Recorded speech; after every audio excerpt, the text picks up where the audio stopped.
আমার বন্ধুগণ, আল্লাহর রাসূল জনাবে মুহাম্মদুর রাসূলুল্লাহ সাল্লাল্লাহু আলাইহি ওয়াসাল্লাম আম্মা আয়েশাকে বললেন, ওগো আয়েশা শোনো, ওগো আয়েশা শোনো, কিয়ামতের দিন যেদিন কায়েম হয়ে যাবে, আমার অসংখ্য উম্মতেরা গুনার জন্য হাবু ডাবু করবে, গুনার জন্য নিজে অস্থির থাকবে, সকলেই বলবে ইয়া নাফসি ইয়া নাফসি, ওগো আল্লাহ আমাকে বাঁচাও আমাকে বাঁচাও। সেই দিন আমার আপনার নবী মুহাম্মদুর রাসূলুল্লাহ বললেন, ওগো আয়েশা শোনো, আমার এই শরীরের ভিতরে যে কালো কালো দাগ রয়েছে, আল্লাহ রাব্বুল আলামিন একটা দাগের বদলতে 70,000 উম্মতদেরকে জান্নাতের ভিতরে নিয়ে যাওয়ার পারমিশন দিয়ে দিবে। একটু জোরে বলা যাবে না সুবহানাল্লাহ? আমার বন্ধুগণ, আল্লাহর রাসূলকে যখন একবার নয় দুইবার নয় তিনবার যখন বেহুশ হয়ে পড়লেন, সাথে যায়েদ ছিল, যায়েদ সহ্য করতে না পারে আল্লাহর রাসূলকে একটু আশ্রয় দিলেন। এমন সময় আসমান থেকে হযরত জিবরাইল চলে আসলেন, আয়েশা আল্লাহর রাসূলকে সালাম দিলেন, বললেন ইয়া রাসূলুল্লাহ ইয়া হাবিবাল্লাহ, আল্লাহ আপনাকে সালাম দিয়েছেন, আর এই সমস্ত ঘটনা আল্লাহ আরশে আজিম থেকে আপনার দিকে তাকায় আছেন। আসমানের সমস্ত ফেরেশতারা চিৎকার করতেছে আপনার এই অবস্থা দেখে। আমি আমার সাথে একজন ফেরেশতা নিয়ে আসছি, এর পূর্বে আপনার কাছে কোনোদিনও আসছিল না। যখন এই ফেরেশতা আল্লাহর রাসূলকে সালাম দিলেন, আল্লাহর রাসূলকে বললেন ইয়া রাসূলুল্লাহ ইয়া হাবিবাল্লাহ, আল্লাহর সালাম গ্রহণ করুন, আমি ফেরেশতার সালাম গ্রহণ করুন, আপনার পারমিশনের জন্য আসছি, আপনি পারমিশন দেন, এই তাইফকে এমন ভাবে শেষ করে দিব আমি, দুই দিকে দুই পাহাড় রয়েছে, সেই পাহাড় দিয়ে এমন ভাবে তাইফকে শেষ করে দিব, এর পরবর্তী যে জেনারেশন গুলি আসবে এরা কোনোদিন কল্পনাও করতে পারবে না যে এই জায়গায় কোনোদিন জনবসত ছিল। এমন ভাবে আমি শেষ করে দিব, কোনো চিন চাপও রাখবো না।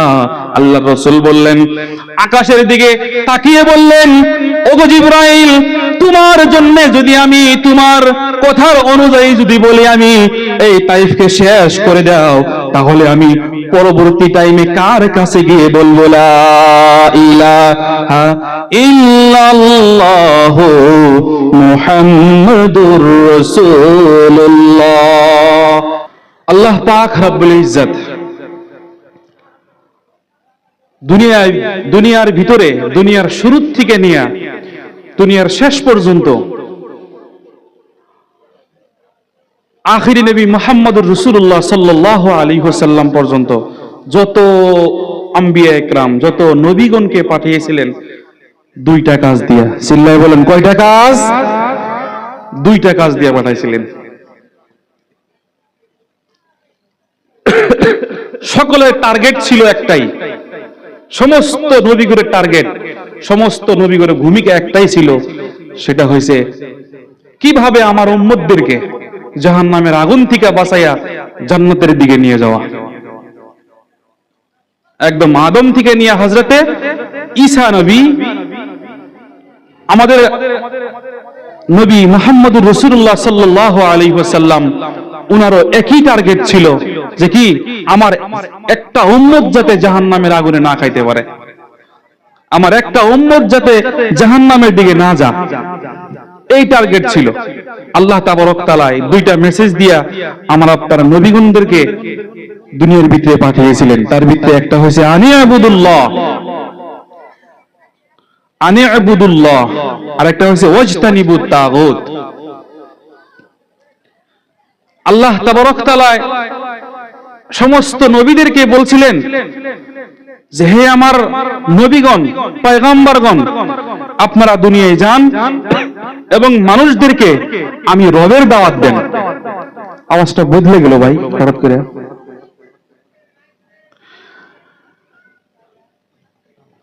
আরেকটি কাজ ছিল ওয়াজতানিবুত তাগুত, মানুষকে খারাপ কাজ থেকে সরায় রাখা, অসৎ কাজ থেকে মানুষদেরকে সরায় রাখা। এই দুইটা কাজ দিয়া আল্লাহ তাবারক তাআলা নবীগণদেরকে, রাসূলদেরকে দুনিয়ায় পাঠিয়েছিলেন।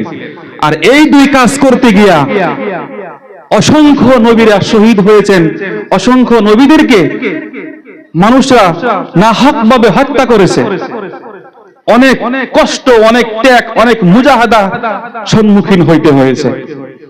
সমস্ত নবীরাই কি করছে? কষ্ট সহ্য করছে, ত্যাগ স্বীকার করছে, অসম্মানী হয়েছে, লাঞ্ছিত হয়েছে, নিজের শরীর থেকে রক্ত প্রবাহিত করছে।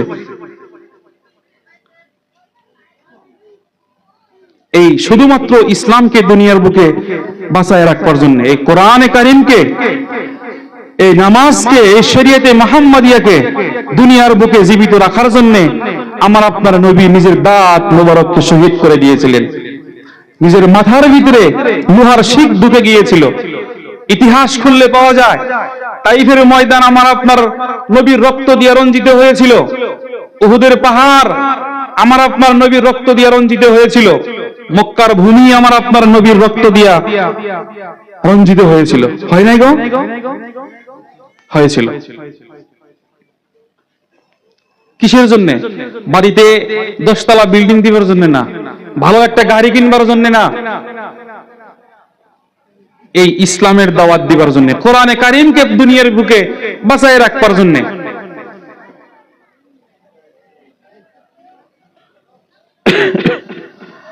আমার বন্ধুগণ, আল্লাহর নবী জনাবে মুহাম্মদুর রাসূলুল্লাহ সাল্লাল্লাহু আলাইহি ওয়াসাল্লাম যখন মক্কা ভূমিতে বললেন, ইয়া আইয়ুহান নাস কুলু লা ইলাহা ইল্লাল্লাহ তুফলিহু, হে মক্কার মানুষ তোমরা লা ইলাহা ইল্লাল্লাহর বাক্যটা পড়ে নাও, দুনিয়ার ভিতরে তোমরা কামিয়াবি হবা, তোমরা মরে যাওয়ার পরে আল্লাহ রাব্বুল আলামিন তোমাদেরকে জান্নাত দিয়ে দিব, তোমরা দুনিয়ার ভিতরে সাকসেস হয়ে যাবা। একটা শর্তের উপরে, আমি নবী মুহাম্মদুর রাসূলুল্লাহর প্রতি ঈমান আনো, আল্লাহকে বিশ্বাস করো। ওয়াহদানিয়তের দাওয়াত দিলেন মক্কাবাসীদেরকে। মক্কার আবু জেহেল বলল, উতবা সাইবা, সমস্ত বড় বড় কাফেররা বলল, মুহাম্মদ কি বলে, এই দাওয়াতকে বন্ধ করতে হবে। আমার আপনার নবীর চাচা আবু তালিবের কাছে গিয়ে বলল, ও আবু তালিব, তোমার ভাতিজা মুহাম্মদ কিসের জন্য দাওয়াত দেয়, এই দাওয়াত দেওয়া বন্ধ করো। তোমার ভাতিজা যদি চায় মক্কার ভিতরে সুন্দর মহিলা, তাকে তার সাথে বিবাহ দেওয়া হবে। তোমার ভাতিজা মুহাম্মদ যদি চায় মক্কার সব থেকে দামি গাড়ি দেওয়া হবে, মক্কার সব থেকে টাকা পয়সাওয়ালা লোক বানায় দেওয়া হবে। এইরকম করে অফার দিল মক্কার মানুষরা। মক্কার কাফেররা মুহাম্মদ সাল্লাল্লাহু আলাইহি ওয়াসাল্লামকে এইরকম করে অফার দেওয়া আরম্ভ করলো। ভাইরা আমার, বন্ধুরা, আবু তালিব মুহাম্মদ সাল্লাল্লাহু আলাইহি ওয়াসাল্লামকে বললেন, ওগো ভাতিজা মুহাম্মদ, তুমি যেন কিসের একত্ববাদের দাওয়াত দাও, এই দাওয়াত দেওয়া বন্ধ করো।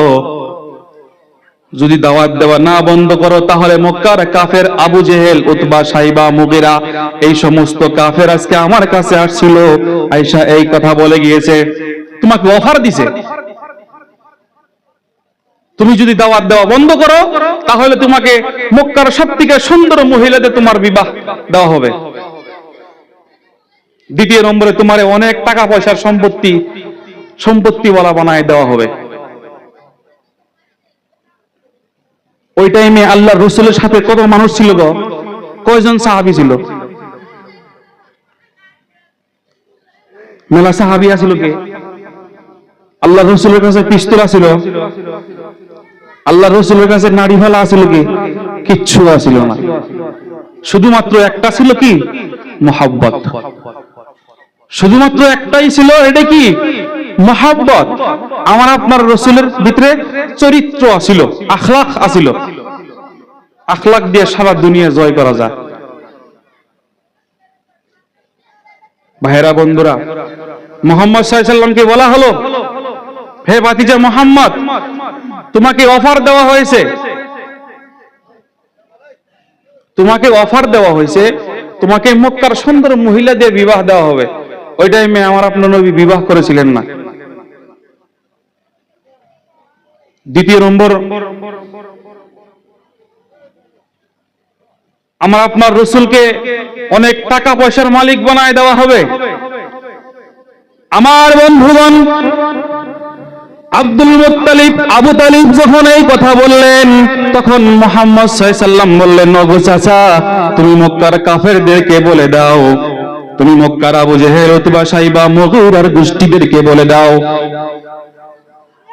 যে বস্তু দেওয়া সম্ভব, আমাকে যে বস্তু দেওয়া সম্ভব ওইগুলি বস্তু যদি দেয়, আমাকে যে বস্তু দেওয়া অসম্ভব সেইগুলি বস্তু যদিও দেয়।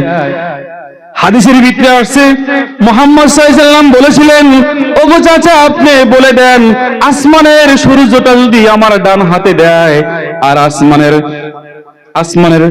সূর্যটা যদি আমার ডান হাতে দেয়, আর আসমানের চন্দ্রটা যদি আমার বাম হাতে দেওয়ার পরেও বলে, ও নবী, ও মুহাম্মদ, তুমি এই ওয়াহদানিয়তের দাওয়াত দেওয়া বন্ধ করো, আল্লাহর একত্ববাদের দাওয়াত দেওয়া বন্ধ করো, তারপরেও আমি এক মুহূর্তের জন্যও এই দাওয়াত দেওয়া বন্ধ করব না।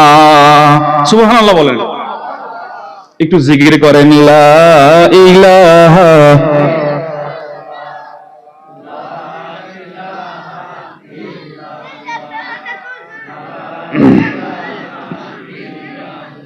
লা ইলাহা ইল্লাল্লাহ, লা ইলাহা ইল্লাল্লাহ, সুবহানাল্লাহ ওয়ালহামদুলিল্লাহ, লা ইলাহা ইল্লাল্লাহ, লা ইলাহা, লা ইলাহা ইল্লাল্লাহ, লা ইলাহা ইল্লাল্লাহ, লা ইলাহা, একটু জোরে বলেন, লা ইলাহা ইল্লাল্লাহ।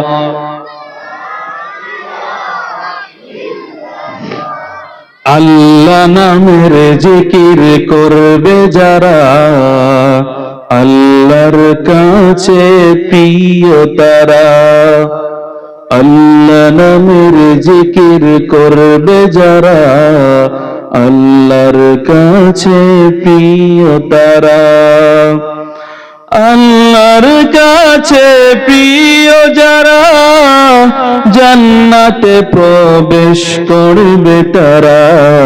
জোরে বলেন, লা ইলাহা ইল্লাল্লাহ, লা ইলাহা,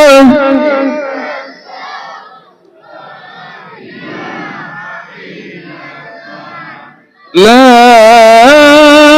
ইলাহা ইল্লাল্লাহ, মুহাম্মাদুর রাসূলুল্লাহ।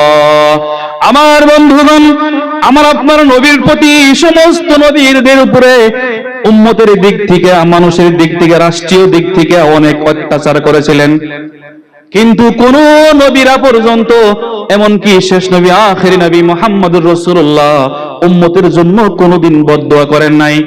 আমার আপনার নবী মক্কার জিন্দেগিতে যখন দাওয়াত দেওয়া আরম্ভ করলেন, যখন মক্কার মানুষরা দাওয়াত কবুল করলো না, মক্কার মানুষরা দাওয়াত কবুল না করাতে আল্লাহর রাসূল মনের ভিতরে দুঃখ নিয়ে তাইফের দিকে চলে গেলেন।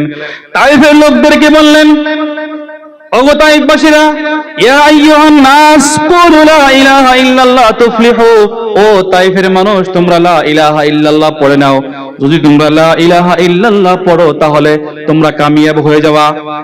আমার বন্ধুগণ, আল্লাহর রাসূল এই কথা কওয়ার কারণে তাইফের লোকরা আল্লাহর রাসূলকে পাগল বলে আখ্যা দিলেন, আল্লাহর রাসূলকে পাগল বললেন, আর তাইফের লোকদেরকে বললেন, ও তাইফের যুবকরা, ও তাইফের নওজওয়ানেরা, মুহাম্মদ সাল্লাল্লাহু আলাইহি ওয়াসাল্লাম কিসের জন্য একত্ববাদের দাওয়াত দেয়, কিসের জন্য লা ইলাহা ইল্লাল্লাহ বলতে বলে, আমরা তো বুঝি না। এই পাগলকে মক্কায় থেকে আসছে, তাইফ থেকে বিতাড়িত করে দাও। ভাইয়ের আমার বন্ধুরা, হাদিসের ভিতরে আসছে আল্লাহর রাসূলকে একবার নয়, দুইবার নয়, তিনবার বেহুশ করে জমিনের ভিতরে ফেলে দিয়েছিলেন, শুধুমাত্র একটা কারণেই।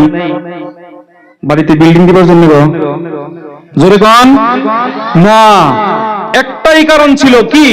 এই কোরআনে কারীমকে দুনিয়ার বুকে প্রতিষ্ঠিত করার জন্য, এই কোরআনে কারীমকে, ইসলামকে দুনিয়ার বুকে বাকি রাখার জন্য। আমার বন্ধুগণ, তাইফের লোকেরা মুহাম্মদ সাল্লাল্লাহু আলাইহি সাল্লামকে এমন ভাবে মারলেন, সমস্ত শরীর থেকে রক্ত প্রবাহিত হইল। হাদিস শরীফের ভিতরে পাওয়া যায়, আম্মা আয়েশা রাদিয়াল্লাহু আনহা আল্লাহর রাসূলকে একদিন শরীরটা ঘষে দেওয়ার জন্য, গোসলের জন্য প্রস্তুতি নিলেন। ভাইরা আমার বন্ধুরা, আম্মা আয়েশা বললেন, ইয়া রাসূলুল্লাহি ইয়া হাবিবাল্লাহি, এই সুন্দর চেহারার ভিতরে এই কালো কালো কালো কালো গর্ত গর্ত দাগ কেন? আমার বন্ধুগণ, আল্লাহর রাসূল বললেন, ওগো আয়েশা শোনো, এইটা কোনো সাধারণ দাগ নয়। তাইফের লোকেরা আমাকে পাগল বলে আখ্যা দিয়ে তাইফ থেকে বিতাড়িত করে দিয়েছিল। আর তাইফের জওয়ানরা, তাইফের নওজওয়ানেরা আমার শরীরে পাথর মেরেছিল। সেই পাথরের দাগ আজ পর্যন্ত আমার শরীরে রইতেছে। আমার বন্ধুগণ, আল্লাহর রাসূল জনাবে মুহাম্মদুর রাসূলুল্লাহ সাল্লাল্লাহু আলাইহি ওয়াসাল্লাম আম্মা আয়েশাকে বললেন, ওগো আয়েশা শোনো, ওগো আয়েশা শোনো, কিয়ামতের দিন যেদিন কায়েম হয়ে যাবে, আমার অসংখ্য উম্মতেরা গুনার জন্য হাবু ডাবু করবে, গুনার জন্য নিজে অস্থির থাকবে, সকলেই বলবে ইয়া নাফসি ইয়া নাফসি, ওগো আল্লাহ আমাকে বাঁচাও আমাকে বাঁচাও। সেই দিন আমার আপনার নবী মুহাম্মদুর রাসূলুল্লাহ বললেন, ওগো আয়েশা শোনো, আমার এই শরীরের ভিতরে যে কালো কালো দাগ রয়েছে, আল্লাহ রাব্বুল আলামিন একটা দাগের বদলতে 70,000 উম্মতদেরকে জান্নাতের ভিতরে নিয়ে যাওয়ার পারমিশন দিয়ে দিবে। একটু জোরে বলা যাবে না সুবহানাল্লাহ? আমার বন্ধুগণ, আল্লাহর রাসূলকে যখন একবার নয়, দুইবার নয়, তিনবার যখন বেহুশ হয়ে পড়লেন, সাথে যায়েদ ছিল, যায়েদ সহ্য করতে না পারে আল্লাহর রাসূলকে একটু আশ্রয় দিলেন। এমন সময় আসমান থেকে হযরত জিবরাইল চলে আসলেন, আয়েশা আল্লাহর রাসূলকে সালাম দিলেন, বললেন, ইয়া রাসূলুল্লাহ ইয়া হাবিবাল্লাহ, আল্লাহ আপনাকে সালাম দিয়েছেন। আর এই সমস্ত ঘটনা আল্লাহ আরশে আজিম থেকে আপনার দিকে তাকায় আছেন। আসমানের সমস্ত ফেরেশতারা চিৎকার করতেছে আপনার এই অবস্থা দেখে। আমি আমার সাথে একজন ফেরেশতা নিয়ে আসছি, এর পূর্বে আপনার কাছে কোনোদিনও আসছিল না। যখন এই ফেরেশতা আল্লাহর রাসূলকে সালাম দিলেন, আল্লাহর রাসূলকে বললেন, ইয়া রাসূলুল্লাহ ইয়া হাবিবাল্লাহ, আল্লাহর সালাম গ্রহণ করুন, আমি ফেরেশতার সালাম গ্রহণ করুন। আপনার পারমিশনের জন্য আসছি, আপনি পারমিশন দেন, এই তাইফকে এমন ভাবে শেষ করে দিব আমি। দুই দিকে দুই পাহাড় রয়েছে, সেই পাহাড় দিয়ে এমন ভাবে তাইফকে শেষ করে দিব, এর পরবর্তী যে জেনারেশন গুলি আসবে এরা কোনোদিন কল্পনাও করতে পারবে না যে এই জায়গায় কোনোদিন জনবসত ছিল। এমন ভাবে আমি শেষ করে দিব, কোনো চিন চাপও রাখবো না।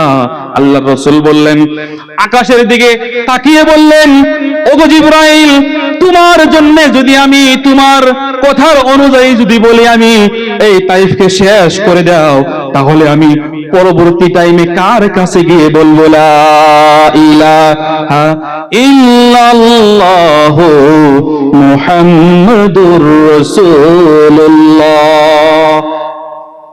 আল্লাহর রাসূল আবেগিক হয়ে, ইমোশনাল হয়ে জিবরাইলকে বললেন, ও জিবরাইল, তোমার কথার অনুযায়ী আমি কষ্ট পাইছি, এই কষ্ট পাওয়ার অনুযায়ী যদি তুমি বলো, তোমাকে আমি বলি এই তাইফ শেষ করে দাও, তাহলে পরবর্তী টাইমে কার কাছে গিয়ে কবো লা ইলাহা ইল্লাল্লাহ মুহাম্মাদুর রাসূলুল্লাহ।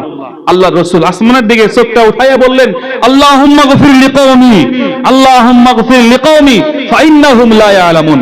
সুবহানাল্লাহ, কোন জোরে আল্লাহকে বললেন, ওগো আল্লাহ, আমার এই উম্মতরা বুঝে নাই আমি কি, ওরা না বুঝে আমাকে পাথর মারছে।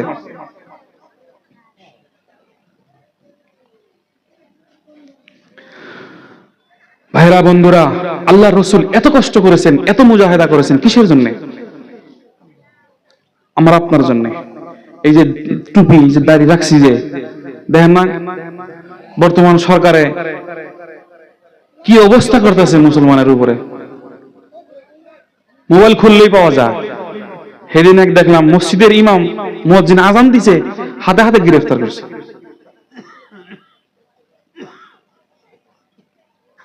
ভাইরা আমার বন্ধুরা, আল্লাহর রাসূল এই আমার আপনার জন্য যে দিন আমরা নিয়ে চলাফেরা করতেছি, এই দিনের জন্য, এই নামাজের জন্যই কষ্ট করেছেন। কিন্তু আমার আপনার সম্মুখ দিয়া নামাজের পরে নামাজ, নামাজের পরে নামাজ কাজা হয়ে যায়, ভ্রুক্ষেপই করি না আমরা কিভাবে আল্লাহর সামনে, আল্লাহ রসুলের সামনে কিভাবে মুখ দেখাবো? যখন কবরের ভিতরে আমাকে আপনাকে প্রশ্ন করা হবে, আল্লাহ রসুল বলবে, আল্লাহ রসুলকে বলা হবে, ফেরেশতারা বলবে মান হাযা রাজুল, ও আল্লাহর গোলাম এই ব্যক্তিকে চেনো? হাদিস শরীফের ভিতরে আসছে আল্লাহ রসুলকে কবরের ভিতরে ডাইরেক্ট সরাসরি হাজির করা হবে। সুবহানাল্লাহ বলেন। যখন আমাকে আপনাকে প্রশ্ন করা হবে যে হে আল্লাহর গোলাম, হে আল্লাহর বান্দা, তুমি কি এই ব্যক্তিকে চেনো? তখন যদি আমার আপনার ভিতরে আল্লাহর হুকুম আহকামগুলি থাকে পরিপূর্ণভাবে, আল্লাহ রসুলের মহব্বত, আল্লাহ রসুলের প্রতি ভালোবাসা, আল্লাহ রসুলের যেগুলি আদেশ এগুলি যদি আমরা পালন করি দুনিয়ায় থাকা অবস্থা, তাহলে ওই কবরের ভিতরে বলবো হ্যাঁ এই ইনি হয়েছেন আখিরি নবী মুহাম্মদুর রাসূলুল্লাহ সাল্লাল্লাহু আলাইহি ওয়াসাল্লাম। আর যদি ঈমান না থাকে, আর যদি আল্লাহ রসুলের প্রতি প্রেম ভালোবাসা না থাকে, আল্লাহর হুকুমের প্রতি কোনো ভ্রুক্ষেপ না থাকে, তাহলে বলবো লা আদরি, আমি জানি না এই মানুষটাকে। আমার বন্ধুগণ, ওই টাইমে আল্লাহর রসুল সেই উম্মত গুলিদেরকে আল্লাহর ফেরেশতা লানত করবে, আল্লাহর রসুল কবরে থেকে অটোমেটিকলি গায়েব হয়ে যাবে। আমার বন্ধুগণ, আল্লাহ রাব্বুল আলামিন ডেকে বলবে, ওগো আমার ফেরেশতারা শোনো, এই নাফরমান বান্দার জন্য, এই নাফরমান গোলামদের জন্য জাহান্নামের দরজা খুলে দাও কবরের সাথে। আর যাদের ভিতরে ঈমান থাকবে, আল্লাহ রসুলের প্রতি মহব্বত থাকবে, যারা তিনটা উত্তর সঠিকভাবে দিতে পারবে, এদের জন্য আল্লাহ রাব্বুল আলামিন এলান করব, ওগো আমার ফেরেশতারা, ওই যে দেখো জান্নাত, জান্নাতের দরজাটা তার কবরের সাথে, জান্নাতের সাথে মিলিয়ে দাও, কিয়ামত পর্যন্ত সেই জান্নাতের নাজ নিয়ামত গুলি বক্ষণ করো। আমার আপনার পরিচয় দুনিয়া থেকে যাওয়ার পরেই, দুনিয়া থেকে যাওয়ার পরে কি আমার আপনার পরিচয়? আপনি দুনিয়ার ভিতরে কি করছেন, কি না করছেন, সবকিছুর পরিচয় কবরের ভিতরে যাওয়ার পরে। দুনিয়া থাকলে কি, দুনিয়া থেকে কি করতে হবে? এক নম্বর কাজ আল্লাহর হুকুমকে মানতে হবে, দুই নম্বর কাজ আল্লাহর রাসূল সাল্লাল্লাহু আলাইহি সাল্লাম যেভাবে দুনিয়ার ভিতরে যেভাবে জীবন যাপন করেছেন, যেগুলি হুকুম আহকামগুলি দিয়ে গিয়েছিলেন, যে সুন্নতগুলি আছে, সেই সুন্নতের উপরে আমল করতে হবে। দেখেন, আমার আপনার নবী শুধুমাত্র দুনিয়ার ভিত্তে কান দিবেন না, যে দুনিয়ার কান্দা শেষ, তারপরে যেদিন কিয়ামত শুরু হবো এই দিনও আমার আপনার নবী সিজদায় পড়ে কব আইনা উম্মতি। সুবহানাল্লাহ কোন একবার জোরে। আমার বন্ধুগণ, হাসরের ময়দান যেদিন কায়েম হয়ে যাবে, সেই দিন সমস্ত আম্বিয়া ইকরাম, সমস্ত পয়গম্বররা আল্লাহর কাছে ভিক্ষা চাবে। আল্লাহকে বলবে, ওগো আল্লাহ, ইয়া নাফসি ইয়া নাফসি, হে আল্লাহ আমাকে রক্ষা করো, আমাকে বাঁচাও। সমস্ত পয়গম্বররা আল্লাহর কাছে এরকম করে আসল পাইতে ভিক্ষা চাবে। সেই দিন আমার আপনার নবী জিবরাইলকে বলবে, ওগো জিবরাইল, আইনা উম্মতি। সুবহানাল্লাহ বলেন। আমার উম্মত কই, আমার উম্মত কই? এরকম করে যখন আল্লাহ রাসূল বলতে থাকবে, সিজদায় পড়ে কান দিবে। আসমান থেকে, আরশে আজিম থেকে আল্লাহ রাব্বুল আলামিন ডাক দিবে, ও হাবিব, আপনি মাথা উঠান, আজকে আপনার খুশি পালন করার দিন, কেননা আপনাকে মাকামে মাহবুব দেওয়া হয়েছে। দুনিয়ার ভিতরে আপনি অনেক ত্যাগ স্বীকার করেছেন, দুনিয়ার ভিতরে আপনি অনেক কষ্ট করেছেন, দিন নিয়ে, ইসলাম নিয়ে, নামাজ নিয়ে উম্মতের ফিকিরে থাকছেন। আজকেও দেখি আপনাকে উম্মতি উম্মতি বলার। ওগো নবী, আপনি মাথা উঠান, আপনি মাকামে মাহবুবে চলে যান, আপনাকে হাউজে কাউসারের মালিক বানায় দেওয়া হয়েছে, আপনি ওই জায়গায় চলে যান। তখন আমার আপনার নবী আমার আল্লাহকে বলবে, ওগো আল্লাহ, আইনা উম্মতি ইয়া হাবিলি উম্মতি, ওগো আল্লাহ, তোমার এই জাহান্নামকে, তোমার এই জাহান্নামকে ঠেকাও, আমার সকল উম্মতদেরকে খায়া ফেলবে। আমার বন্ধুগণ, জাহান্নামকে অসংখ্য ফেরেশতারা ধরে রাখবে, জাহান্নামকে কোটি কোটি ফেরেশতারা ধরে রাখতে পারবে না। জাহান্নাম তর্জন গর্জন করবে মানুষকে খাওয়ার জন্য। ভাইয়েরা আমার, বন্ধুরা, ওই সময় আমার আপনার নবী মুহাম্মদুর রাসূলুল্লাহ সাল্লাল্লাহু আলাইহি ওয়াসাল্লাম আল্লাহকে বলবে, ওগো আল্লাহ, তোমার এই জাহান্নামকে ফেরাও, আর না হয় আমার সকল উম্মতদেরকে খেয়ে ফেলবে। ওগো আল্লাহ, আমি নবী সিজদায় পড়লাম, যতক্ষণ পর্যন্ত এই জাহান্নামকে না ফিরাবা, তোমার এই জাহান্নাম জানি আমার একটা উম্মত খায় না। যদি আমার একটা উম্মত খেয়ে ফেলে, আমি নবী কথা দিলাম, আমি নবী বললাম, তোমার জান্নাতের ভিতরে আমি নবী যাব না। আমার বন্ধুগণ, আল্লাহ রাব্বুল আলামিন হুকুম করবে, ওগো নবী, আপনি মাথা উঠান, দেখেন আমার আরশের ডান পাশে এক লোটা পানি আছে, সেই পানিটুকু জাহান্নামের মুখের ভিতরে নিক্ষেপ করে দেন। আমার বন্ধুগণ, মুহাম্মদ সাল্লাল্লাহু আলাইহি ওয়াসাল্লাম মাথাটা উঁচু করবেন আর আল্লাহর আরশের ডান পাশে থেকে এক লোটা পানি নেবেন, সেই পানিটুকু জাহান্নামের মুখে নিক্ষেপ করবে। জাহান্নাম চুপচাপ হয়ে যাবে, আল্লাহর আরশের বাম পাশে গিয়ে দাঁড়াবে। আমার বন্ধুগণ, আমার আপনার নবী আল্লাহকে প্রশ্ন করবে, ওগো আল্লাহ, তোমার এই কি কুদরতি পানি, তোমার জাহান্নামকে কোটি কোটি ফেরেশতারা লোহার শেকল দিয়ে বাইন্ধা রাখতে পারতেছে না, আর এই সাধারণ পানি তুমি কেমন করে জাহান্নামকে ফিরিয়ে দিলা?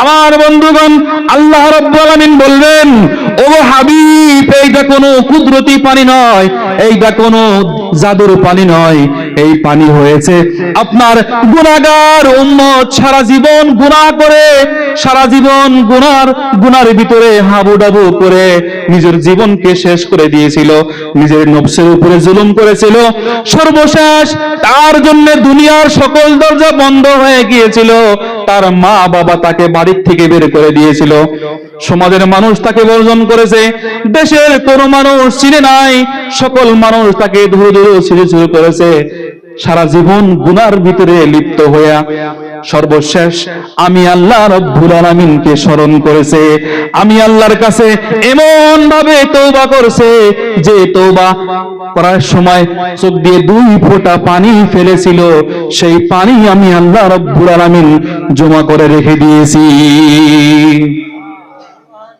আনাগর ঘুম ধরছে, আনাগর ঘুম ধরছে গো, তাহলে সুবহানাল্লাহর আওয়াজ এত ছোট কে? একটু জোরে বলেন সুবহানাল্লাহ।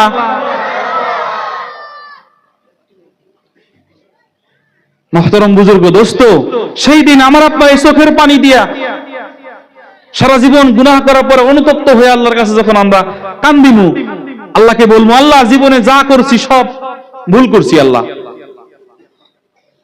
আজকে থেকে দাড়ি কাটবো না, আজকে থেকে এক ওয়াক্ত নামাজও কাজা করবো না, আজকে থেকে তোমার হুকুম যেটি হেরি পরিপূর্ণভাবে আদায় করবো, আজকে থেকে সুদ খাবো না, আজকে থেকে ঘুষের টাকা ধরবো না হাত দিয়া, আজকে থেকে বাপ মায়ের সাথে নাফরমানি করবো না। আল্লাহ, দুনিয়ার সকল দরজা বন্ধ আমার জন্য, একমাত্র তুমি গভীর রজনীতে 2 ফোঁটা চোখের পানি ফালায় যদি কান্দি, এই কান্দার পানি, এই চোখের পানি আল্লাহ রাব্বুল আলামিন কিয়ামতের দিন জাহান্নামকে ফিরিয়ে দিবে আপনার এই 2 ফোঁটা চোখের পানি দিয়া। মুহতারাম বুজুর্গ, দোস্ত, কিয়ামতের দিন মানুষ যখন জান্নাতের ভিতরে যাবে, জাহান্নামের ভিতরে যাবে, যাওয়ার পরে জাহান্নামী মানুষ জাহান্নামী যখন যাবে, যাওয়ার পরে জাহান্নামের ফেরেশতারা যখন জাহান্নামের দরজার কাছে মানুষকে দাঁড় করাবে, ওই টাইমে জাহান্নামের ফেরেশতারা প্রশ্ন করবে, ওগো আল্লাহর গোলাম, তোমাদেরকে জাহান্নামে দিবার জন্য আল্লাহ তাবারক তাআলা এই দুনিয়ায় পাঠাইছিলেন না, তোমরা এই জাহান্নামে কেন আসছো? তোমাদের বগলে কোনো প্রতিনিধি যায় নাই? তোমাদের কাছে কবরের বয়ান করে নাই কোনোদিন কোনো মানুষ গিয়া? জাহান্নামের কথা বলে নাই? নামাজ যে পড়তে হবে এই কথা তোমাদেরকে বলে নাই? আমার বন্ধুগণ, আল্লাহ রাব্বুল আলামিন কোরআনে কারীমের ভিতরে বললেন, কুল্লামা উলকিয়া ফিহা ফাওজুন সালাহুম خزنتها ألم يأتكم نذير قالوا بلى قد جاءنا نذير فكذبنا وقلنا ما نزل الله من شيء আমার বন্ধুগণ জাহান্নামের ভিতরে যখন ফেরেশতারা জিজ্ঞাসা করবে ওগো আল্লাহর গোলাম তোমরা এই জাহান্নামের ভিতরে কেন আসছো তোমাদের কাছে কোনো প্রতিনিধি কোনো উলামায়ে কেরাম কোনো নবীগণ যায় নাই আমার বন্ধুগণ তখন সেই সকল জাহান্নামীরা এক বাক্যে বলবে ওগো জাহান্নামের ফেরেশতারা অবশ্যই আমাদের কাছে প্রতিনিধি গিয়েছিলেন নবীরা আমাদের কাছে গিয়েছিলেন উলামায়ে কেরাম আমাদের সম্মুখে রাত 12টা পর্যন্ত 1টা পর্যন্ত ভাষণ দিয়েছিলেন কোরআন ও হাদিস থেকে কথা বলেছিলেন অবশ্যই গিয়েছিলেন দেখেন ভাইরা আমার বন্ধুরা ওই টাইমে সব কিছু স্বীকার করবে স্বীকার করার পরে তারা নিজেরাই বলবে অবশ্যই গিয়েছিলেন কিন্তু আমরা কোনোদিন বিশ্বাস করি নাই এইগুলি কোরআনের কথা এইগুলি হাদিসের কথা এগুলি বিশ্বাস করে নাই বিশ্বাস না করার কারণে আজকে আমরা জাহান্নামের ভিতরে আসছি তখন তারা আফসোস করে বলবে অকালু লাউ কুন্না নাসমাউ আও নাকিলু মা কুন্না ফি আসহাবিস সাইর তখন তারা আফসোস করে বলবে হায় হায় হায় হায় যদি একটা কথা শুনতাম হুজুর করে যদি আমলের জিন্দেগিতে আনতে পারতাম তাহলে আজকে এই জাহান্নামের ভিতরে আসতে হইতো না মুহতারাম বুজুর্গ দোস্ত আমি আপনি সারা জীবন যা করছি যদি একটিবার আল্লাহর কাছে খাস দিলে তওবা করি আল্লাহ মাফ করবেন না গো আল্লাহ মাফ করবেন কিনা অবশ্যই মাফ করব কারণ আল্লাহ নিজেই বলছেন আর রহমান আর রহিম আল গফফার আর রহমান আল্লাহ নিজেই রহমান আল্লাহ নিজেই রহিম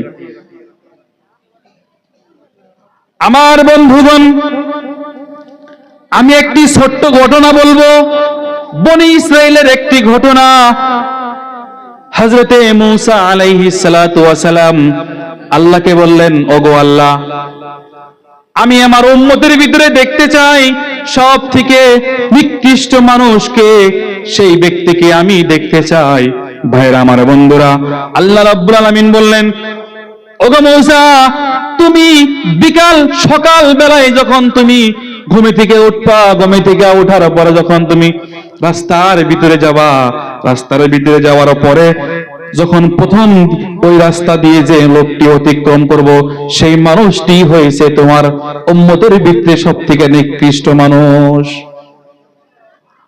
আমার বন্ধুগণ হযরত মূসা এমন ভাবে সকালবেলায় উঠলেন সকালবেলায় ওঠার পরে যখন দেখলেন রাস্তা দিয়ে একটি বৃদ্ধ মানুষ তার ছোট্ট একটি ছেলে নিয়ে রাস্তা দিয়ে অতিক্রম করতেছে আবার কিছুক্ষণ পরে আল্লাহকে বললেন ওগো আল্লাহ তোমার আমি দেখতে চাই আমার উম্মতের ভিতরে সবথেকে নেক মানুষ কারা সবথেকে ভালো মানুষকে তাকে আমি দেখতে চাই ভাইরা আমার বন্ধুরা আল্লাহ রাব্বুল আলামিন বললেন ওগো মূসা শোনো বিকাল বেলায় যখন বেলা ডুববে ডুববে অবস্থায় এই টাইমে তুমি রাস্তার ভিতরে যাবা রাস্তা দিয়ে যে লোকটি প্রথম যাবে সেই হইছে তোমার উম্মতের সবথেকে ভালো মানুষ একটু জিকির করেন লা ইলাহা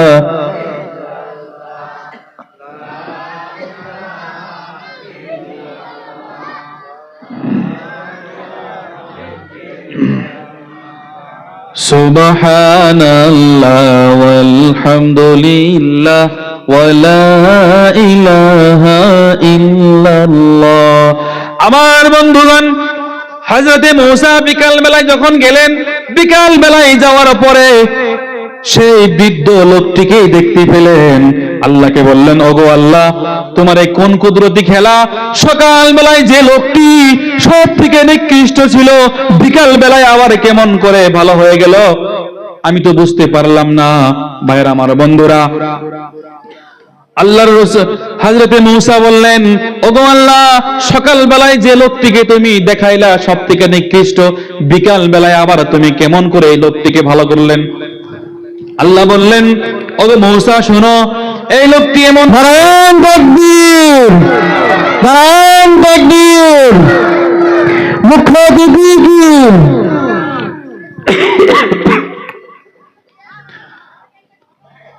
আমি একটু 5 মিনিট টাইম নিয়ে শেষ দেবো ইনশাআল্লাহ, যেহেতু হুজুর আসছেন। মুখ্য অতিথি আসার পরে ভাষণ করাটা আসলে যুক্তি না। যাই হোক, 2-3 মিনিট টাইম আমি নিব ইনশাআল্লাহ, তারপরে শেষ দেব। হুজুর যেহেতু অনেক দূর থেকে অনেক পরিশ্রম করে আসছেন আমাদের মাঝখানে, হুজুরে অনেক ক্লান্ত।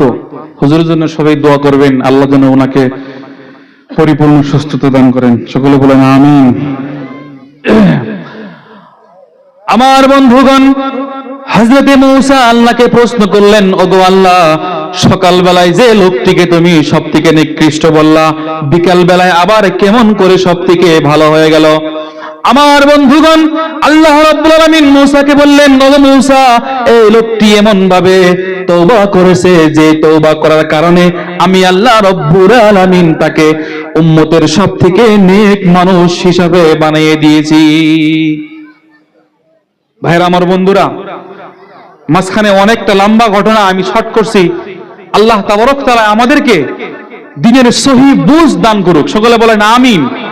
আল্লাহ তাবারক তাআলা আমাদেরকে অসৎ কাজ থেকে বিরত রাখার তৌফিক দান করুন। আল্লাহ তাবারক তাআলা আমাদেরকে আল্লাহর হুকুম 5 ওয়াক্ত নামাজ আদায় করার তৌফিক দান করুন। আমি এখানে বলে শেষ দিলাম। ও আখিরু দাওয়ানা আলহামদুলিল্লাহি রাব্বিল আলামিন। আসসালামু আলাইকুম ওয়া রাহমাতুল্লাহ। সবাই দোয়া করবেন আমার জন্য ইনশাআল্লাহ।